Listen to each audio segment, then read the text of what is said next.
All right, we're gonna jump right in with Ellen Evans. She says that she has a question for me. Oh, sorry, for us. So we have an 11-week-old show Cocker Spaniel pup who has started growling whenever we pick him up to either go in his crate or to go to sleep. So he tends to start to doze elsewhere. We pick him up and he's grumbling. Sometimes when he's tired, it's hard to persuade him with a treat or toy, and we have to try to move him. It sounds aggressive, but might it just be how a puppy growl sounds? Yeah. Sounds like frustration as well. It's still growling is a lot of attitude. Like in 6 months, that's a bite. So okay, so I think sometimes when it's to take him away from something that he thinks we're playing with, I really don't know. Sometimes he's just sleeping. So should we be worried? Yes, but not. It's not like the end of the world. We're going to help you. We're going to help you. We do try and move him before he falls asleep, realizing moving him when he's asleep is a bad idea. At 11 weeks old, this should not be a concern. So that's why I said it is a bit of a red flag, but it's not the end of the world. We've got some tools that are really going to help you tremendously, and it's simpler than you think. Do you have anything on your mind? What I always like to start with, anytime I get behavior like that, one, I eliminate couches. I just do dog beds. So less freedom. Yeah, less freedom. Dogs start feeling like they're on the human level, and they start getting a little bit more stubborn, a little bit more frustrated or pushy. It's my couch. Excuse me, it's just my couch. Humans, what are you doing up here? This is mine. Yeah. I delegate you to the ottoman. Just as much my couch as it is your couch. So what are you doing moving me? Yep. I also like to use leash too. If I know I have a dog that's doing that, critical. They're wearing a leash anytime they're out of the crate. So instead supervised. of supervised. Yes, thank you. Just Good around point. The neck. Just like clip a leash to flat collar, or go ahead, even for an 11-week-old, it's not like you're trying to walk on it. Go ahead and get a slip leash for around the house. And it's more about accountability. So when they are down, they're dead asleep, and you want to move them, instead of having to pick them up and get that frustration, don't do that. It's a surprise probably for them. Use a little bit of leash pressure. I'm in charge. It's my couch. Leave me alone. They are doing what comes supernatural to a dog to do. Let me try to use my dog-like qualities to get what I want. And then when growling doesn't work, then it's teeth. So that's why you do have to get on this right away. But it's more management than it is like, let me correct growling with an 11-week-old puppy. No. We're not going to correct it. It's too soon. It's way too soon. And even then, you want to set up the foundation for them to want to do it. So he said no couch. I agree, although that is tough. No couch. And slip leash when supervised, smaller area that the puppy even has access to. And stop using toys or food to convince your puppy. This is what I would like maybe you to do instead, or maybe we could do like some combo of it. So first of all, to wake your puppy up, you're going to just gently pull on the leash to wake him up. The other, not a big pull, just gentle. Pull. It's gradual just gentle. Pressure. Yeah, like just gradual. Okay. So the other thing you can do, is you can get food, but it needs to be really yummy smelling. So it could be human or just a really smelly treat, and just put in front of their nose. And so they're like, oh. With pressure still, or without the pressure? No, this is no pressure. This is just to use food to wake them up. So they're woken up pleasantly, calmly, slowly. But don't give them the food right away. You're using it to engage their natural senses. Then use leash pressure. Puppy, come. Good. They get food only if they come. If they don't get up, like if I have food in front of a puppy, and even if it did wake them up, but it has no value, like they don't care about getting up, they just want to like roll around because they feel leash pressure, or when you didn't have the leash, he's growling and doesn't want to be touched, food goes away. And I pick up the leash and strongly be like, let's go. And the dog moves it, and they're on the ground, so they're not in such a position of power right away. And this is your habit. So it's like this balance of, no, we're not letting the dog get away with it. However, we're trying to set up the dog to, for us to communicate with them more like a dog and not like a human. Picking up and let's Babies go. get picked out of the crib to go to the crib in their nursery. Yeah. Puppies get leashed, guided, and lured off of the area, and then guided to where you need them to go. And they only get that toy or that food if they're interested in it. If you try to use leverage and they don't care, you don't use it for it's no longer leverage. Yeah, it's no longer leverage, and you're devaluing it accidentally. So put it away in your pocket, don't use it the rest of the day, and just keep using the leash, and hey, let's go, let's move it, good job, good puppy, come on. And then when the puppy starts walking, then you can pick it up or do whatever you need.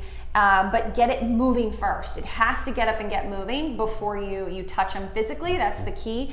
And then in a few days, your things that didn't have value will likely have value again. Just don't get into a position of compromise with your puppy. It puts you in a really weak position. You become a litter mate, not the leader. And they'll never believe you.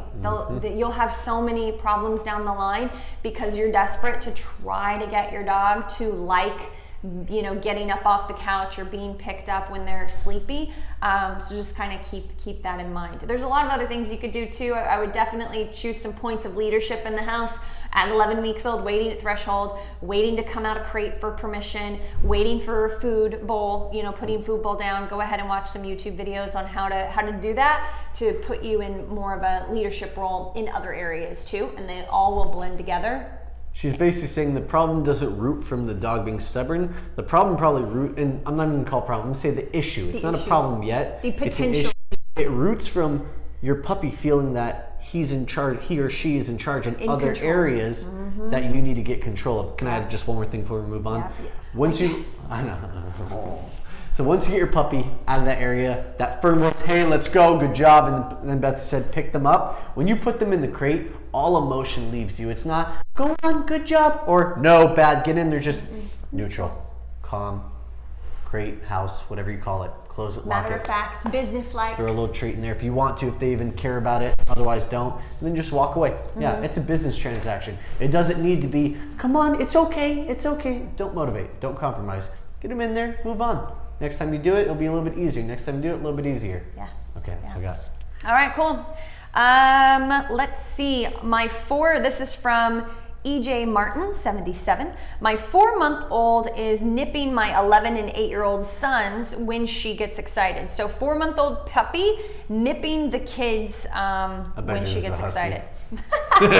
Whatever. It could be a golden doodle. It could be anything. But it's pretty normal for a 4-month-old to start nipping. Yeah. They're pushing boundaries. A husky would be like grabbing them and dragging them. Grabbing and pulling them by their clothes. This is what you guys are probably dealing with. Your 11-year-old and your 8-year-old, they probably act like your puppy's siblings. So your puppy is starting to play with them. Nipping at the hands. Maybe not the 11-year-old. I don't know. But anyway. Yeah, I had a pretty high-pitched voice when I was 11-year-old. I sound like a little girl. It's okay though. He still does sometimes. I grew into it. But what you're getting at that point is you need to teach your boys, or your boy and your girl, whatever age, whatever sex they are. Sons, Thank you, sons. To be more of a leader. That means that they start using food. They start taking turns of feeding your puppy in the crate with that food bowl, creating patience and calm. Maybe even you hold the leash while they feed to create guidance and to help them out, to help them do it, because you need them to have more of a leadership role, less of a play role. You want to add to that? Please teach your kids that dogs are not stuffed Toys. Animals. They're not stuffed animals. If you want to pet them, if you want to play with them, you got to work them. Even if that's just 2 minutes every other day for your kids, and it could be something super simple. Come, sit, break, good. Come, sit, break, good. Over and over again. Have the kids earn it. Have them know how that feels. The other thing is teach them how to be a tree. So even though I totally agree with what he said, your puppy does need to see them in other roles besides just excited and playful and whatever the case is, or treats or whatever. The puppy's not stupid. The puppy knows that they're kids. And so what I like to also say on top of that, as the kids are developing their leadership skills, because that takes a lot of time for adults to do it and kids. Sure. When the puppy gets really nippy, if I want a dog to settle, I settle. And so I like to teach the kids to be a tree, and they can fold in their limbs, and they can, and they can keep their feet still and freeze and yell for mom or dad to help them. And that's when you come in, you advocate. Yes. You put yourself in between puppy. And tell that puppy to get back. There's also some other things you can do. Honestly, more management with the leash. I mean, I know we say that a lot, but guys, it's really important. It's so important to teach your puppy how you want them to behave around your kids, which means dragging a leash around the house. Some cheap nylon leash, because yeah, they're gonna chew it. Dollar Tree, 99-cent store, whatever you guys got around. Supervised, Dollar General, whatever it is. Supervised only, of course. Let's just be super clear on that. I like pet corrector for kids stuff. So if you've done everything, like make sure you do everything that we mentioned, because that foundation is important. And then in 2 weeks, hopefully your puppy will have calmed down a level, but you're still gonna have some nipping issues. Pet corrector squirts out air. The kids or you can just do one squirt to the side, and just to get the sound it makes, and then it can just hopefully interrupt the puppy's cycle of arousal, and they'll just be like, what was that? And the kids are freezing, and then it gives you that second to be like, puppy, come over here. Kids, go your way. Puppy, back in playpen or crate or whatever the case is. Or clip on a leash. That may be your moment to do that. Yeah. You just need Well, some no, form of because control. from now on, she's going to have the leash on I like ahead it. of time. So she has a lot of faith in you guys. She won't need to do that. Okay. All right. So I have a really long one that I'm going to paraphrase, but I think it's got a lot of good stuff that's going to help a lot of you. Mallory. She has a 6-month-old German Shepherd that is jumping on their sliding glass door really intensely to go out, to go in, waking them up, to go potty at 5 in the morning. I think she said she's been working with a trainer, I'm not sure, but they've done a lot of tennis ball work and a lot of things to try to drain the dog, which sometimes works temporarily, sometimes doesn't. Even when they come back from a walk, the dog just jumps on the back sliding glass door and it should be tired, is the thinking. 6-month-old German Shepherd, you should be, not you, but I mean like in the general you sense, should be working way more on calming your dog down than amping them up and building an athlete with fetch. So I would keep your fetch 15 minutes twice a day. That's it. And what you're focusing more on than anything, sorry, this is like really my kind of question. I'm letting you go. I already got my pants on my head. I'm going. Okay. Slam it. So you're working more on drop it, sit, place, good, and then throw it and say break or fetch it up. Come, drop it, sit, good. Like there needs to be a ton of structure to your fetch. A 6-month-old German Shepherd can go and lay in a dog bed, can go to place, watch the ball be thrown, and wait for permission to go get it. That takes, I'm saying that he has the capability to do that.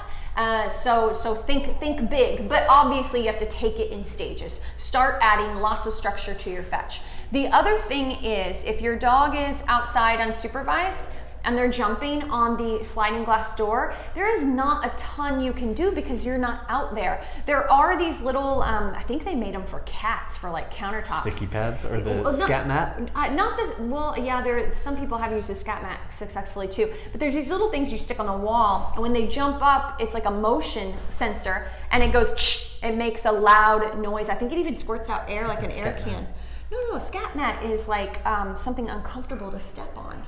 Like, okay. No, you're right. You're right. That's what I'm thinking of. So there are little things like that you could do. I understand if your dog is, an outdoor dog part of the time, and that's a problem. There's nothing you can do if you're not outside. And creating an athlete by nurturing hunting drive, which is what fetch is.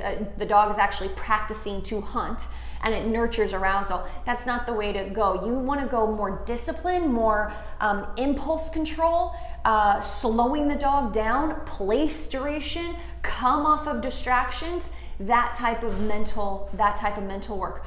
Controlled walks with lots of obedience. That I'm sort of trying to put, I'm like because normally I interrupt you at one point. I know, I was like, where are you at? Take a breath. No, I'm just kidding. So anyway, just to interrupt the cycle of arousal, because that's what mentally drains a dog and challenges a dog. So I want you to just keep that in mind in general. That's like all encompassing what you need to do. But the simple fact is, when you walk in the house and you've got a leash on your dog, walk to the back door, and when he jumps up on the back door, 6-month-old dog, tell him no and correct him, and make it meaningful to where he thinks that door is his, and it's obviously built with tons of excitement. Well, a lot of thresholds are, They just represent tons of excitement for dogs. And you got to stop that. That's just a hard no. And that's really the main thing that I would say. Do you want to have anything to add to that? You're dealing with some issues that are going to be very challenging for someone who's not a dog trainer to work through. She's talking about corrections. She's talking about leash work. I honestly recommend getting a dog trainer, and there's a lot of different types out there. I think a balanced dog trainer is going to be a really great fit for you. Or a holistic. Those are the two buzzwords We're right now. We're not saying anything against positive reinforcement only. And balanced and holistic dog trainer are the two buzzwords out there right now that you could look up and look into in your area. Holistic. Well, we got to chat about this. No. He's not in the loop. He's in his own world. I like balanced dog training. So you need someone that's going to show you how to use a training tool, whatever kind they think is going to work best. Teach you how to use a no, and then redirect to the positive side. Yep. That's where the balance comes in. And be preventative. So I'm reading here about he's 5:30 a.m. wanting to go potty. I don't think so. Make sure you're limiting water the night before and not feeding too late, and you know your dog's schedule. That might mean stopping it at 5 p.m. Yeah, especially if you got to wake him up at 5. If you get up or if you go to bed early, definitely. But yeah, that's at his age, he can hold it unless he's like waiting for you to play tennis ball with him again. So anyway, just keep that in mind. Stop letting him tell you what to do all the time, with some consideration, of course, for when he eats. And crate, utilize crate more. Instead of being, because I think I saw crate in here somewhere, instead of waiting till after he misbehaves and you can't do anything with him, and then you play tennis and let him sleep in crate, be preventative. Have him on a schedule. He goes in crate before he gets excited and jumps all over the door. But honestly, you just need more management with the leash to prevent all those bad behaviors. And I know crating can be challenging because there's a lot that goes into it. Don't fall down the rabbit hole. Just direct message us, and we'd rather send you a schedule to kind of get you guys started. And I know I saw something about a squirt bottle in there. Sub in that squirt bottle for a pet corrector, and do not spray it at their face. Yeah. It just, don't spray it at their face. It's different than a squirt bottle. It just makes a startling noise that makes the dog go, what was that? And then you're like, good, come here, sit. Good, and it's an interrupter. It interrupts the cycle of arousal. Redirection instead of correction, and then work your way up to correction if you still need it. There you go. Okay, Susan says, hi guys from Aussie. Hi, Ozzy. Wilson says, my 6-month-old Golden is beginning her adolescent stage. She just looks at me now when I say come. Help! Welcome to adolescence. If you've weaned off that leash, you better go and get that leash. Go on Amazon, get a long line, and start practicing. High Kiss has a really good one for like $8. It's a really light line. We don't recommend those like Biothane super heavy duty ones because They have thin ones now. I still don't like them. They're too heavy. It literally feels like they have a 6-pound weight hanging on their neck, and the farther back you go, the more weight it adds to it. Just get a little thin one. Obviously, they can't chew it. It's gonna go. The teeth will go through it like butter. But it's a great way to start, especially if you have a small dog. Biothane. I love Biothane short leaches, 4-footers. I'm gonna bring some. I have some really nice thin ones that are really lightweight. Nice. And then I'll tell you how much I hate those. Easy to clean. Whatever. Okay. All right. Whatever. We can have a difference of opinion. All right. And I can be right and you can be wrong sometimes. All right. Shara says, I have a 3.5-month-old Golden Retriever who doesn't listen to me outside. I've tried different treats, chicken, toys. She doesn't respond to anything. 3.5 months old. Food drive. So even different treats is not working. What do you suggest? Golden Retriever. That's because everything to a Golden Retriever is like a steak. Like, oh, there's a leaf blowing. There's a steak over there. And there's a steak over. I mean, everything is so entertaining to them. So one, I think, okay, so Retriever I'm gonna work you up to it. So with all my retrievers, I don't start outside. I actually build up just drive of focusing on me. Some dogs don't like a leash on. Yeah, oh yeah, in the house. That's everything. Yeah. Leash on, harness, training collar, whatever you're using, slip lead, martingales. That's true, fair point. And then I work inside the house up and down a hallway, so there's only 2 ways for them to go. I add a little bit of leash pressure, not straight down the spine, but off to the side. The minute dog turns head, good. Yeah. Walk backwards, get them to follow, turn, follow through, walk a few feet, back and forth, back and forth. Stopping and asking your dog to do something that they don't want to listen to for something they don't want is not going to work. So you have to create leverage with your leash, preferably I think either or a slip lead or a training tool is going to give you a little bit more leverage than just a harness. Because harness is just pressure on the spine, not head guidance. And then eventually you get them to where they can follow inside, move them outside in a very sterile environment, backyards, not even sidewalk, just maybe a walkway up and down the side of your house, something that's quite sterile, and then eventually build your way up to the sidewalk. You're building muscle memory with the leash.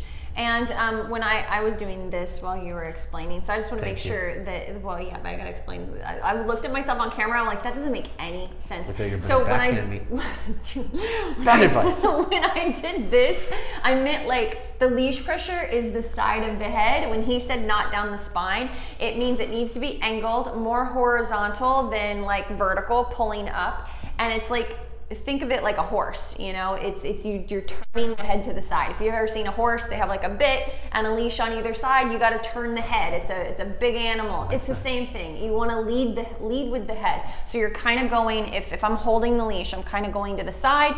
He turns with me. Good food. If he'll even take you become food. The carrot. If your food isn't the carrot, you're the carrot. The minute the dog looks good, motivate, the calm energy. Start moving the other direction. Yep, there you go. Especially for a dog that doesn't like food. It's challenging. We're with you. I deal with probably 10 dogs a day that are like that. All right, let's see. What are we on time-wise? Woo, we're doing good. We're at 22 minutes.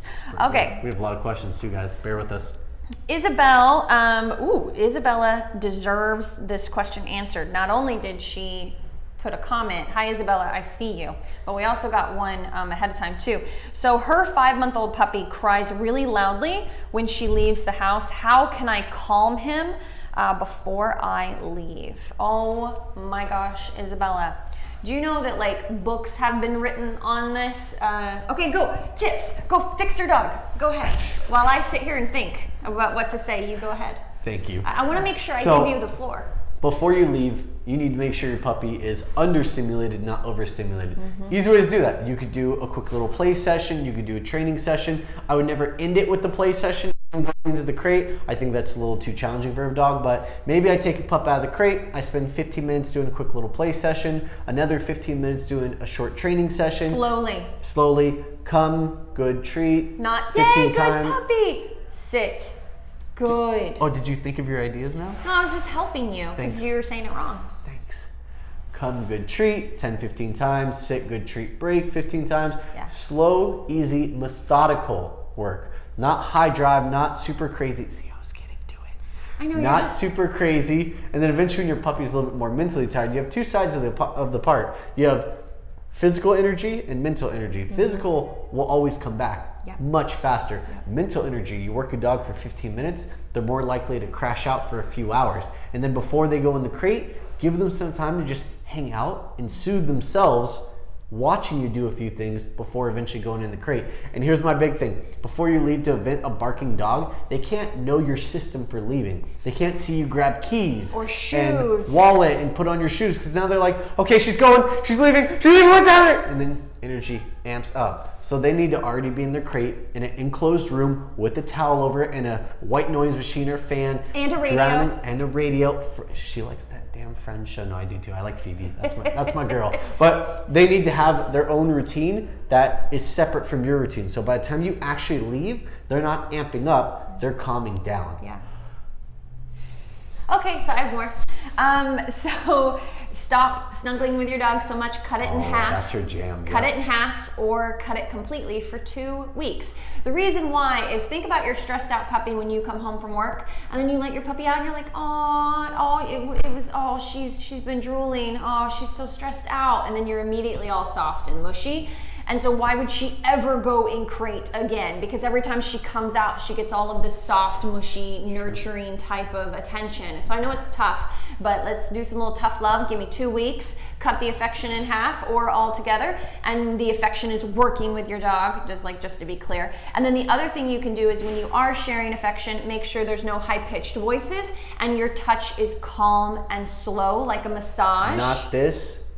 Yeah, and not like this. Calm. Go to sleep. And then don't do it though about an hour before you are going to leave somewhere or an hour after you come home. Sometimes I say 30 minutes, but if it's 5 months old, this is a habit. So you are calm, collected, matter of fact. Even when you play fetch, it's not good job. It's drop it, good, sit, go get it. Yeah, I mean, it's a totally different energy that you're sharing with your dog now. Stop being a companion, start being a trainer. Put your trainer hat on for a few weeks and let's see if we can get you over this hump of all this whining. Because you got to think of it from their perspective. If it's all soft and love and fun and treats and excitement when they're out of crate, they're never going to be okay being in crate. So unfortunately, you're going to have to be a little bit tough. And honestly, what I just said, that's my advice for anybody struggling with their dog, whether it's a respect issue, a lack of focus issue, separation anxiety issue. We have all these dogs in our homes now. They have unlimited access to us. All of our emotional highs and lows, which makes it very difficult to be this calm, proper, balanced human, because none of us are. Sure. And our dogs are privy to all that now. And now we're telling them that they're supposed to be balanced and be okay. It's just not working. So my point is that everything, all the advice that we're giving, it kind of is for everybody. Like truly, it's for everybody. Lifestyle in the moment. Two different types of advice, but you're going to follow them in pretty much the same exact way. She's telling you how to change lifestyle, so then my recommendation doesn't need to be as closely followed. Yeah. So just two different types. Will do. It's so hard because I love them so much that I will become more stern. There you go. Get it. Give me 2 weeks of trainer hat, not a companion. You're there to do a job. 2 weeks. And then see the improvement you make, and then start to bleed back in some normalcy and see what he can handle and what he can't handle. You might be pretty amazed. You might be so amazed at the results that you can have a bit more emotional discipline. It'll come easier for you because you see how amazing it is for your dog. So and add it in one thing at a time. Don't just go from 2 weeks of nothing to 2 weeks of everything. Oh yeah. You need to go from 2 weeks of nothing, and now after a training session you spend 2 or 3 minutes just giving like head rubs, calm. A week later you realize half those issues are back. You're like, all right, not ready for it. Yeah, it's a really Eliminate good point. the head rub. Yeah. You got to give stages, so almost like you're testing out what actually works and what's not helping you. That's the best way to do it for sure. Baby Girl says, so I need my puppy when she's away to stop eating out of the garbage and off the table. How do I prevent her from doing that? Crate training.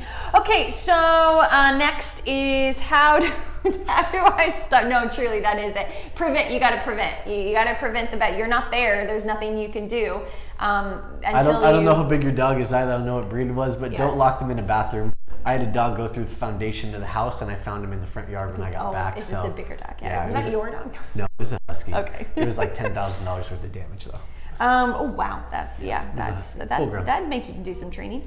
Okay, so The question you had before this last one was follow up. Does the same advice apply for mouthy dogs? Yes. Without the affection thing. Which part? Absolutely. Oh, the zero affection? The affection thing. It applies for everybody. Anybody struggling, because here's the thing. If you are sharing too much softness for your particular dog, every dog is different. A lot of dogs can get away with it. I have a German Shepherd that I can spoil her rotten. She doesn't listen to me as well, but she doesn't have any bad behaviors as a result other than just basic obedience. Same thing. But my other aren't like that at all. I have to be way more emotionally disciplined. So my point is just that it's for pretty much every dog, but look at it from your puppy's perspective. If you're holding it a lot, loving it a lot, sharing so much softness and excitement with your puppy, but then you say, no, don't bite me, they don't believe you. So don't get me wrong, Sparky and I can sit here all day and tell you how to address that and work with your puppy with food and how to teach your puppy no. However, if there's not a baseline understanding between you and your puppy, there's no believability. And so all of the training in the world can give you an edge, but you're wondering why it's still not completely working. For those of you out there with huskies, with herding dogs that literally use their mouth to communicate with the world, and you're wondering why the baseline advice isn't working, it's because you probably need to be more firm than more assertive than you think you need to be, and honestly just more emotionally disciplined. And you'd be so surprised the level of improvement you'll see really quickly. And then you can start to kind of add some of that freedom and affection back in. That way you can really see what's affecting your dog. It can be really useful. Last one. It's time. One more. We gotta do. We have one more. We have a lot more. Older dogs too. Yes. A killer. Older dogs too. Was that cool? Was that cool? That was cool? righteous. Yeah, that's cool. 2 thumbs. All right.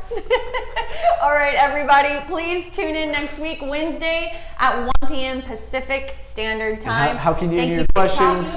TikTok. If you did not get your questions answered, please resubmit them for next week. Yes, you like do that. have to resubmit. So if we didn't get to you, they come in waves, guys. We get 1 million and then we get hardly any. So please resubmit questions for next week if we didn't get to you. And for the few people that need a structure schedule, DM or PM, wherever the heck that is. DM. And it doesn't matter. They know what I mean. Do that and we'll send you guys something. The millennials don't. Or wait, is it Gen Xers? What is it? What's I don't the know, young dude. ones? They don't know what PM is. Young people, send us a message. All right, guys. See how that worked? Have a See you good guys. day. Take care.